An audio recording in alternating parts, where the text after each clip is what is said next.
Welcome back to the channel, everybody. Today we are back here yet again doing another episode review for last night's episode of The Walking Dead. This was Season 7, Episode 2, entitled The Well. And this is as I predicted, which, by the way, you guys can check out my prediction for this episode. The link will be down in the description below. As I predicted, this episode was going to be all about the kingdom. All about introducing Carol and Morgan to the kingdom and to King Ezekiel. Ultimately with Shiva, the tiger, and it was a crazy episode, okay? It really was. I liked it. Now, with that being said, it wasn't anything really fast-paced, you know what I mean? Now, that's not saying that it was lacking in action or anything like that, because it wasn't. You know, we had lots of good zombie kills and, you know, pretty good combat and stuff like that as well, with, like, Morgan and stuff like that, teaching people Aikido, actually, which was pretty cool. You know, he's sort of becoming the teacher instead of the student now, which I thought was pretty nice. And we had lots of confrontation with Carol, you know, deciding to want to leave the kingdom near the end of the episode. And then ultimately, you know, deciding to just live outside of the kingdom on her own, which I thought, again, was pretty cool because she didn't really leave completely. She's just, you know, she's just down the road a little bit. You know, she wanted to be on her own. She wanted to be by herself. And they kind of came to an understanding on that matter, you know. She doesn't have to leave completely. She can just leave a little bit, I guess, really. So anyway, this episode was really good. I thought it was really good. There's a lot of people basically complaining about it because of the lack of, I don't know, intensity that was in, like, compared to last episode. You're not going to get something like that every single episode. You're barely going to get it every single season.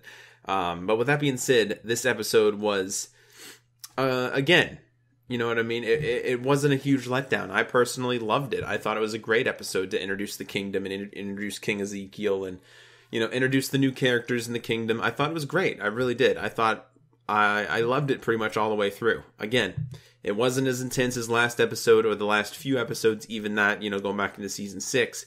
This was sort of a break episode, you know? It was sort of like one of those episodes that we've seen from Morgan last season. You know, I think it was episode 4 of season 6, where it was a flashback episode, basically showing us, you know, what he did, you know, where he was throughout that entire period that we didn't really see him. You know, he ended up running into that Aikido teacher, and, you know, he sort of taught Morgan the ways of not killing.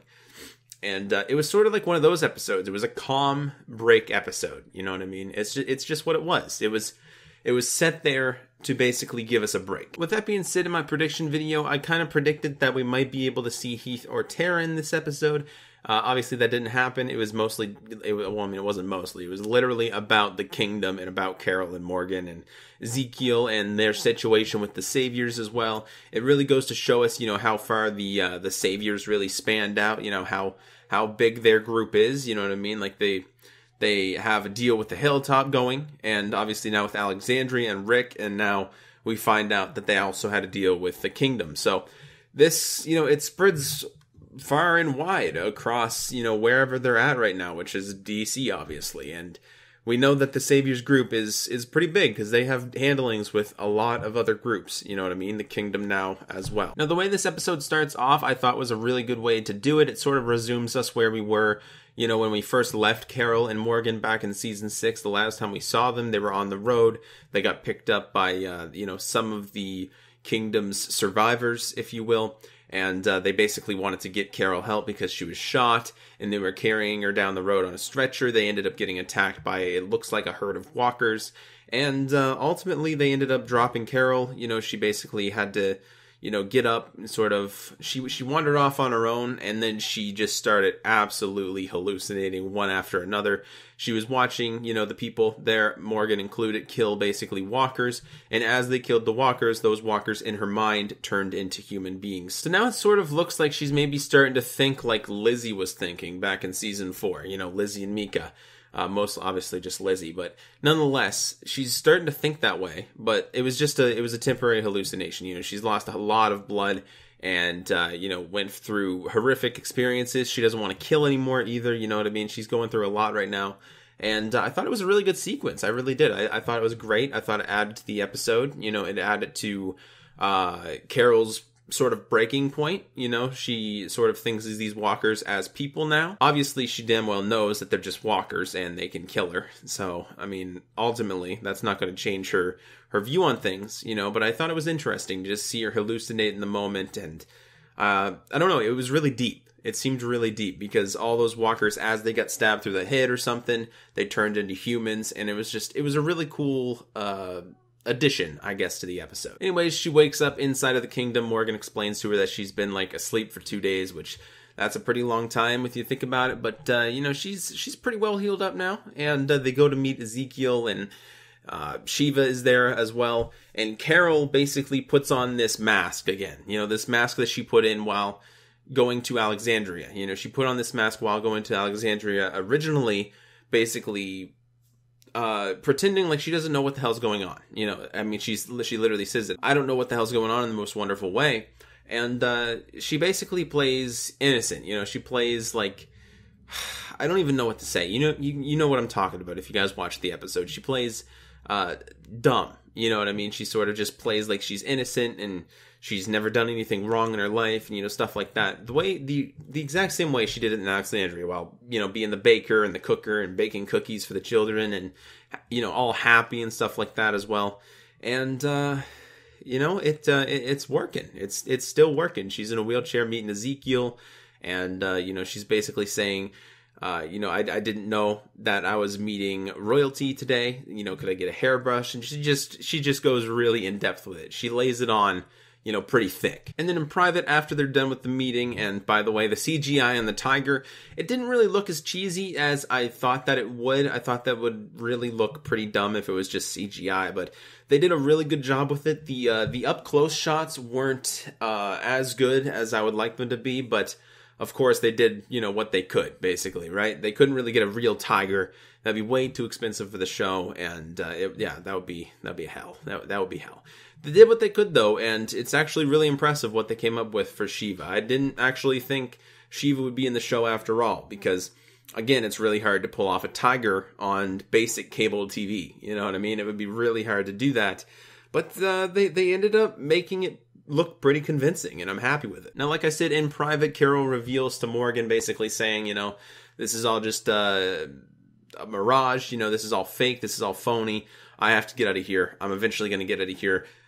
Basically, I'm going to wait until you turn your back, and I'm going to leave without you knowing. And basically just, you know, said that straight up. You know, this is pretend. This is all make believe. Then we have a scene with Ezekiel and Morgan and a few other guys as well off in the city hunting pigs. And they actually bring them into, or I guess, I don't know, herd them, I guess, into a building, you know, and close the door behind them with a walker inside. So they're basically letting the pigs eat the walker, the infected. They're letting them eat it. You know, they're letting them fill up on that. And we don't really understand why at first, right? I mean, if you read the comic book, you sort of do. But we don't understand really why at first, because they're just bringing them in there, you know, that we think that, oh shit, maybe they want to eat them. You know what I mean? But why would they want the pigs to eat the walkers if they were ultimately going to consume them? That wouldn't be good, you know what I mean? It probably wouldn't be the best for you. But nonetheless, we end up finding out that that's basically a delivery. You know, they're fattening the pigs up for a delivery for Negan's crew, the Saviors.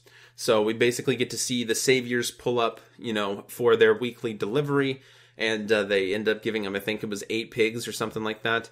And they were really impressed, you know, saying that they've been fed well and stuff like that. And obviously, they don't know, but we know that it was, you know, filled with infected and walkers. And yeah, hope it tastes good, Saviors. I hope it tastes good. So Morgan went with them at the same time, and he's had, you know, a little bit of experience with the Saviors. He's actually killed one to save Carol's life.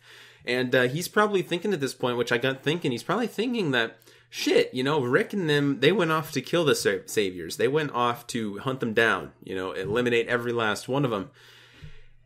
And now they're here collecting food from the kingdom. You know what I mean? He's probably panicking. He's probably wondering what the heck happened. You know, did something go wrong, or are these guys just off on their own doing this? Like, he really doesn't know. But that's basically when we really get to find out that they also have a deal with the kingdom. I don't even want to say deal, you know what I mean? It's sort of like a, you give me your shit or else we kill you sort of thing. So it's not really even a deal. It's just sort of a mandatory exchange. And it's not even an exchange. They don't even give them anything in return, which is just pretty shitty. But nonetheless, all right, that's when we get to find out that the kingdom is also, unfortunately given their food to the saviors as well. And actually, one of Ezekiel's men named Richard, I'm really excited to see more of, because he looks like a pretty strong character. He got into a fight with one of the saviors, and, I thought it was pretty cool. He's basically trying to just, show him how not to be a dick, really. And Ezekiel ends up backing him off, saying, stop hitting him, stuff like that. And the savior gets a few more shots in, before his man tells him to back off, saying that they've been kind to him. And yeah, I don't know. It was a really awkward scene, because we just sort of had to sit there and watch the savior, do his worst to this Richard guy. Because Ezekiel obviously already told Richard to stop, fighting, and Richard did. He's listening to Ezekiel, basically. Another turning point or scene that I thought was really interesting was Morgan basically sitting down for food in a lunchroom, talking to Benjamin, which, by the way, is the guy he's training, to obviously learn Aikido, right? And Benjamin basically asked Morgan, he's read that book, that The Art of Peace, or whatever the book was that Morgan gave him to read earlier in the episode. He read that book and basically asked Morgan, are you against killing? And now the general answer here would be yes. You know what I mean? This is what we learned from Morgan. This is what we knew that Morgan, was. He was against killing. He always has. Well, he's not always been against killing. He always has been since he really, learned Aikido from his teacher back in episode 4 is when we get to see it. But he learned it a while ago, right? So this is when we get to see Morgan sort of change his mind on the subject. It would be a definitive yes, 100%. Of the time, if it wasn't for having to kill that guy to protect Carol. All right, so he asks Morgan if he's against killing, having read the inscription, the pacifist inscription in the Art of Peace book, and Morgan basically says, sometimes we change our minds. That was the quote. So it's not a definitive yes, it's not a definitive no. It's like a sort of, I'm not going to kill if I don't need to, but I'm going to kill to protect the people that I care about. Which we technically already know because he killed the savior that was threatening Carol's life and was about to kill Carol. So, again, I think Morgan really understands that now. Before it was no killing, no matter what, no exceptions all the time. Now it's no killing unless one of your people that you care about is in danger. And if you absolutely 100% need to. So I'm glad that Morgan sort of has that now. I'm glad that he does, because it makes him, I don't want to really say a lot more dangerous, because again, he tries to avoid it, I think, but at the same time, it makes him less worrisome. Like, you know what I mean? Like, if we have a character in danger and Morgan's the only one there, something could happen that he wouldn't, step up and really do something to prevent that from happening. Now we know that we can kind of trust Morgan in that aspect and, trust to make that split-second decision on whether or not to take action in killing that person. Morgan then brings food to Carol's room and finds it empty, so she's obviously made her escape that she said that she was going to. She did say that she was going to escape, she was going to leave when Morgan wasn't really looking, and unfortunately Morgan was not really looking, because he was pretty much out all day doing the pig hunt and then the exchange with the saviors, so Carol really took it upon herself to take that exit then. And then that night, Ezekiel catches Carol picking fruit from the garden as she prepares to leave the kingdom, and she basically adopts her personality again, that fake personality that she puts on all the time, that really innocent and happy-go-lucky personality. And Ezekiel basically says, I think it was a quote, it was like, don't bullshit a bullshitter. And I thought that was really straightforward, straight to the point. And that's when she sort of lets the act go, and she basically tells him, you're a joke. And he basically confessed that he's been putting on an act, and that Shiva, the tiger, on the contrary to a bunch of other stories that people in that kingdom has told about how he got that tiger, fighting it into submission and all this brave, heroic stuff, right? It really wasn't that. He was a zookeeper, he saved her life once, and ever since then, she's really shown him nothing but love. And when it all went down, again, she was basically alone and hungry, and he went to the zoo and basically got her, rescued her from there as well. So Shiva really owes everything to him, for saving her life multiple times. And that's the only reason really he has the tiger right now, is because of that right there. It's not because, he fought a tiger, a wild tiger, into submission or anything like that. He basically says that the only reason he's leader right now is because some people want to appoint somebody the leader. You know, they want somebody to take care of them. They want somebody to look after them. They need a leader in every group. He explains that it's basically human nature for them to feel safer when they have someone to follow. He's basically trying to talk Carol down, you know, he's being really sentimental towards her, trying to talk Carol down of leaving this group. You know, he basically, there's one quote he says, "You can go and not go." And Carol basically just says, you know, "I just want to go." And then that's when he says, you know, you should embrace life. He encourages her, you know, to do that and suggest a plan to, you know, allow her to go, but not go. And we don't really know what that means at first, and then we eventually get to find out that basically the next day, Morgan basically takes Carol to the cemetery and a cottage and basically drops her off there. You know, she's not living into the kingdom with another group. She's living on her own, but at the same time, she's not walking halfway across the country and, you know, never going to be able to see those people again. That she's always going to be able to get that help. She's always going to be able to provide that help. She's always going to have to be able to interact with people. She just wants to be on her own. So she's leaving the kingdom, but she's not too far away. And, you know, that's where Morgan basically drops her off at. You know, she wants to stay there. So Morgan lowers that flag on the mailbox that he, earlier in the episode, I think when they were clearing out walkers taking her to the kingdom, you know, when she was hurt, he put the flag up, you know, basically saying that there was a walker inside, I believe, is what he did it originally for. But with that being said, he lowered it down and rides back into town. And Carol basically enters the cottage, kills the old woman walker that she's seen earlier in the episode as well, and then buries her outside by the graves.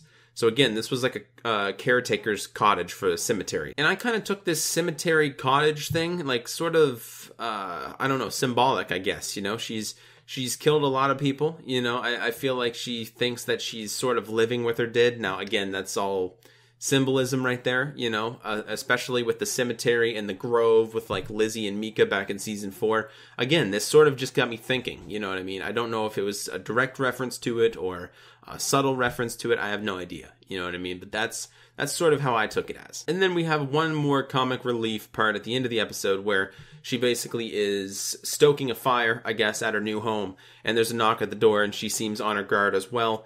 And we don't really know who it is until we hear a tiger roar outside. And it was Ezekiel. She opened the door, and it was Ezekiel. He offers her a pomegranate yet again, and then she smiles, and that's where the episode ends. So I think that there might be a romance brewing there between the two of them. Now, again, I'm not obviously too sure.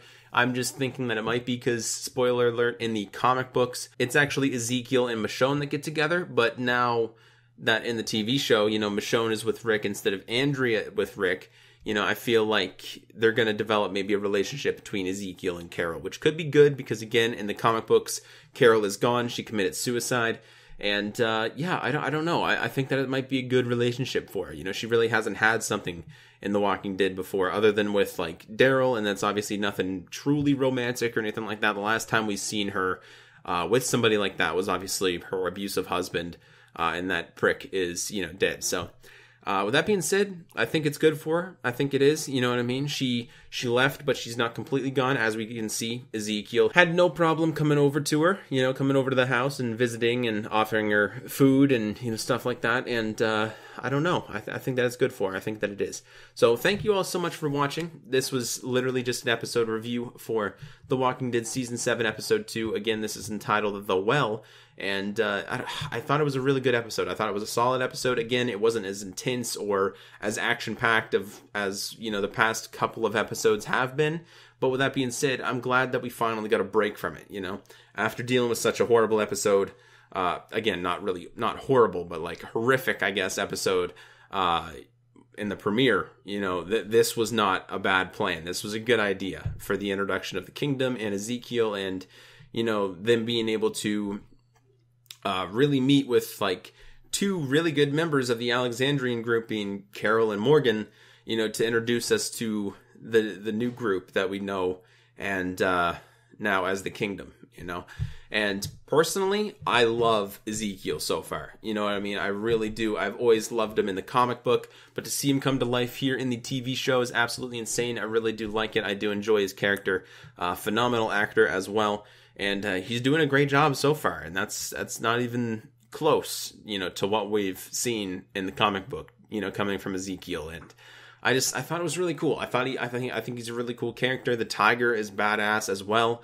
I can't wait to see more of Ezekiel. I really can't. So thank you all so much for watching. If you guys agreed with anything that I said in this commentary, make sure you guys go ahead and smash that like button below. Let's see if we can get to 10 likes, and obviously leave a comment as well, like I said. And with that being said, I guess all there's left to do is subscribe if you guys want to. And if you guys check out my other videos on my channel, make sure you guys do that. I primarily post gaming content, but with that being said, I will be obviously posting my predictions for this week's up-and-coming episode of The Walking Dead, which would be Season 7, Episode 3, entitled The Cell. And it doesn't look good for Daryl, let me tell you that much, alright? That's all I'm saying. So, I'll see you guys then. Take care, everybody. Bye. Alright guys, welcome to Destiny, and welcome to the Trials of Osiris Halloween Special. It's spooky. It's spooky, scary skeletons. Yes! It actually gave us the right size. It's all over.